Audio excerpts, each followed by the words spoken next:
Today we'll look at how we can choose a scale to plot a graph in the physics laboratory. Here we have some readings of the experiment that might have taken place in the laboratory. We have mass in gram and period in seconds. So one thing we need to do, one thing that students find it difficult to do, is choosing the scale. Many students will keep on writing, choosing scale, cleaning, writing, and at the end of the day, they become confused. So what you can do for yourself is to choose a good scale as fast as possible. And remember, you are time bound. You have a limited time to do that, and report your practical and submit and go for another thing. So what you do is, first of all, we'll come to the first thing to do is to label your axis. To label your axis, this is M axis, M in grams, and here we have T in seconds. We have done that. So the next is the title, mass versus mass in grams versus T in seconds. That is the title. So the next thing to do is the scale. That's what I want us to do today, is look at a smart way of choosing your scale. Smart way. How do you achieve that? Let's start with the scale on the t-axis. The smallest number here is 0.96. The biggest number here is 1.54. You come back and count the centimeters on the t-axis. You have 1, 2, 3, 4, 5, 6, 7, 8, 9, 10, 11, 12, 13, 14. I have 14 centimeters on this axis.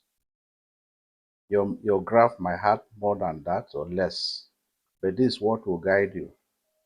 So you come back and divide this number, the highest number, 154, by the number of centimeters. I have 14, but I choose to take 10. If I divide 154 by 10, why? One will ask, why are you choosing 10, not 14? Because I want to leave some space on the axis. I want to leave some space. That is the reason why out of 14, I've taken 10. So I will divide 154 by 10, and I will have 0.154. And by the time you approximate this value to 2 decimal places, you'll be having 0.2. And this has informed my decision of choosing the scale on this axis, that 1 cm to represent 0.2 seconds. So this is 0.2, 0.4, 0.6, 0.8, 1.0, 1.2, 1.4, 1.6, 1.8, and that.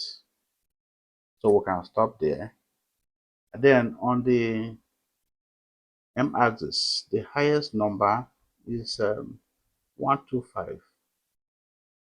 So if I count this centimeters on this axis, I have 1, 2, 3, 4, 5, 6, 7, 8, 9, 10, 11, 12, 13, 14, 15, 16, 17, 18, 19, 20. I have 20. And my highest value is 125. So I will not take all the 20, I will go for 15. If I divide 125 by 15, That will be giving me about 8. 125 by 15, about 8.3. That will give me about 8.3. So with that, it has given me an idea of what to do. So I'll come back here and say 1 cm represents 10. 8 is not ideal, 9 is not. So let's go for 10. So 1 cm represents 10, 20, 30, 40, 50, 60, 70, 80, 90, 100, 110, 120, 125.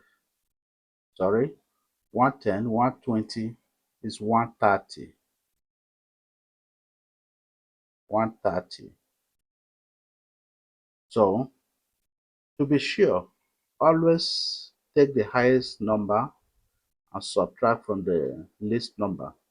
120, 130 minus 120 will give me 10. If I come here and say 60 minus 50 will give me 10. If I come here and say 20 minus 10 will give me 10.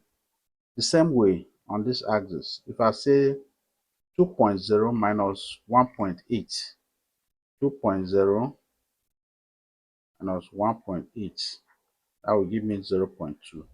Anywhere I do this, I will have 0.2 because I've taken that decision that 0.2 represents 1 cm represents 0.2 second. So this is my scale.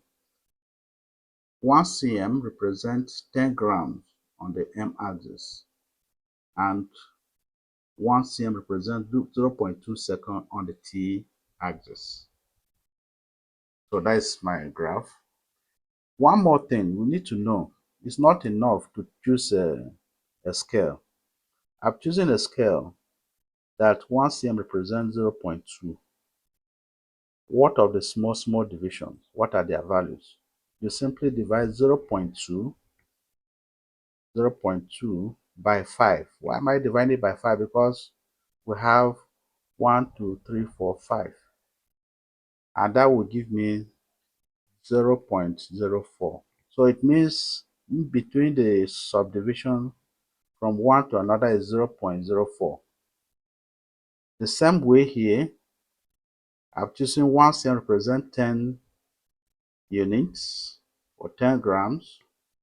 So in between the subdivisions, I have 5. So if I say 10 divided by 5, that will give me 2. It means each of this is 2. This is 2. Next one, 4, 6, 8, 10. So we are good to go to plot. Please, I will advise the values you are plotting.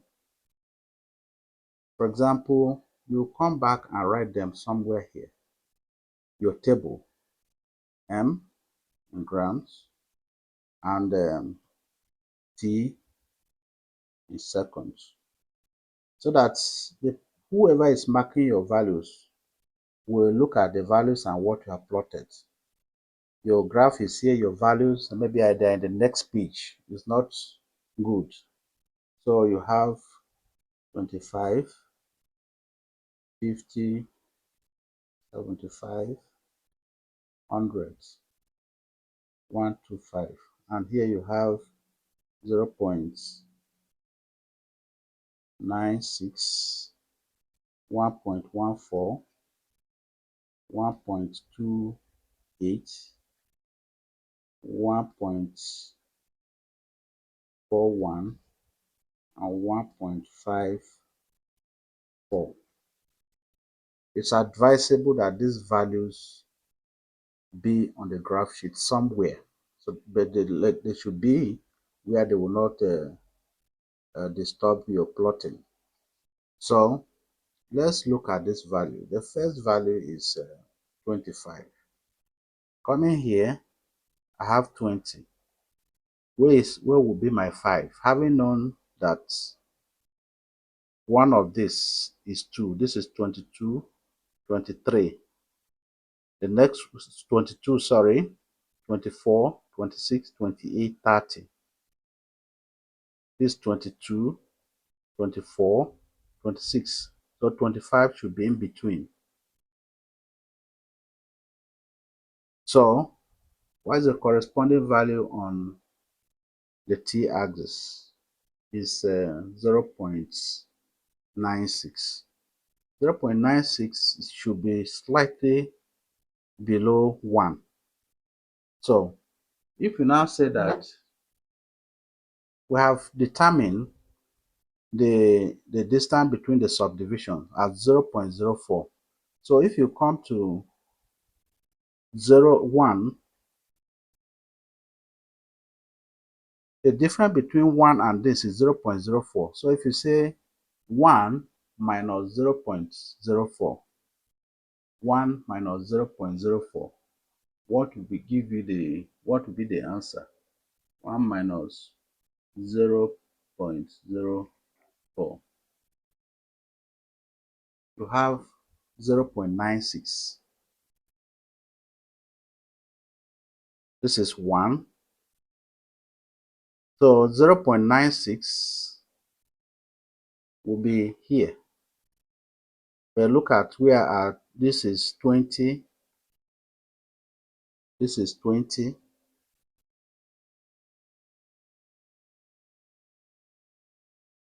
this is 20, 22. The next one is 24. So your plot will be here. So we'll move to the next one, which is 50. 50 is already here. And we'll have 1.14. 1.14 is less than 1.2. So if you have 1.14 plus 1 plus 0.04, 1 plus 0.04, what will that give you? This is the one we are talking about. So we want to look at this. What will be the value here? 1 plus 0.04 will give us 1.0, 0.04. That will give us 1.04.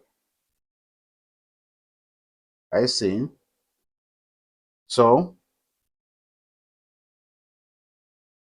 it means the next value here is 1.04, which is not up to 1.14. So if you add another 0.04, that will give you 1.08. It's not up to 1.14. This value, the second one, is 1.08. It's not up to 1.14.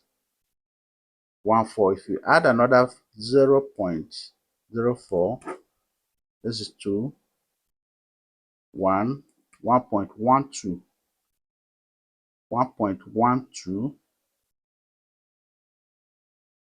which is not up to, that is the third one. Third one is 1.12. So if you add another 0.04, that will be 1.16. 1.16. But what we are looking for here is 1.14. So it should be in between this. That is where we have 50. This is our 50. This is our 50. And this should be in between this. So we'll plot a point there. Next, we'll look at 75. This is 70, 72, 74, 76. So it will be in between. And what is the corresponding value? 1.28. Look at 1.2 here. 1.2. So if you add 1.2 plus 1.2,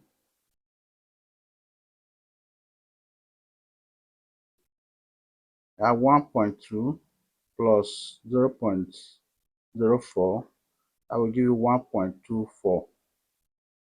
I will give you 1.24, but it's not up to 1.28. So if you add 1.24 plus 0.04, that will give you 1.28. Good. So it's the second one.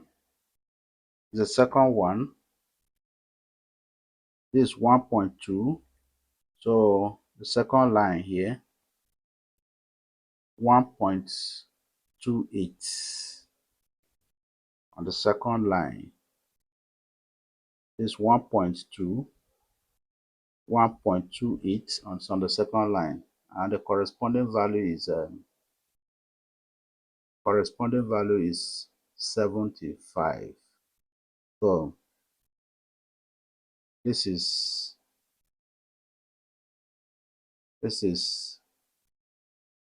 70, 74. This 70, 72, 74, 75 should be here. And we're talking about the second line plotted there. Next, we'll look at hundreds. Hundreds, and the corresponding value is 1.28. Sorry, 1.41.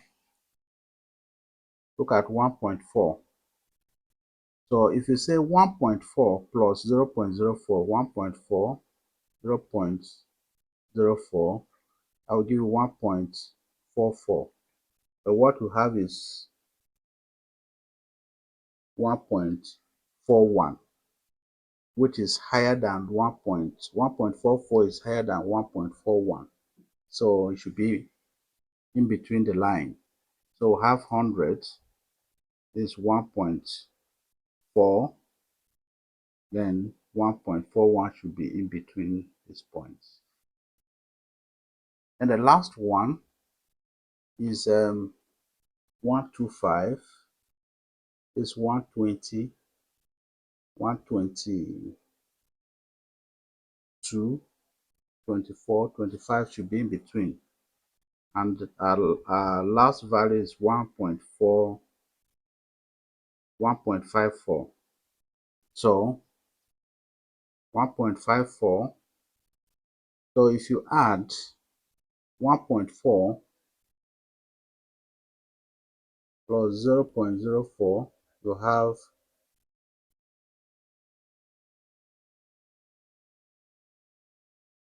or if you want to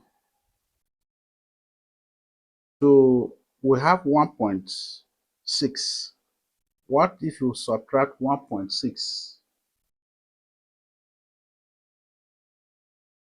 You subtract 1.6 from 1.6 minus 0.04. 1.6 minus 0.04. So if you do this, you have is 6, 5. Is that right? 1.56.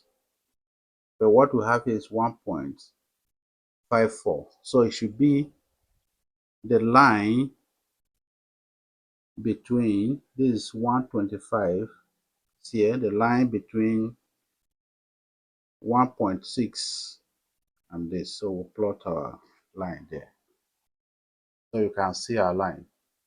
So, but what I want you to understand is dividing the highest value with the number of centimeters will give you an idea how to choose your scale. Thank you.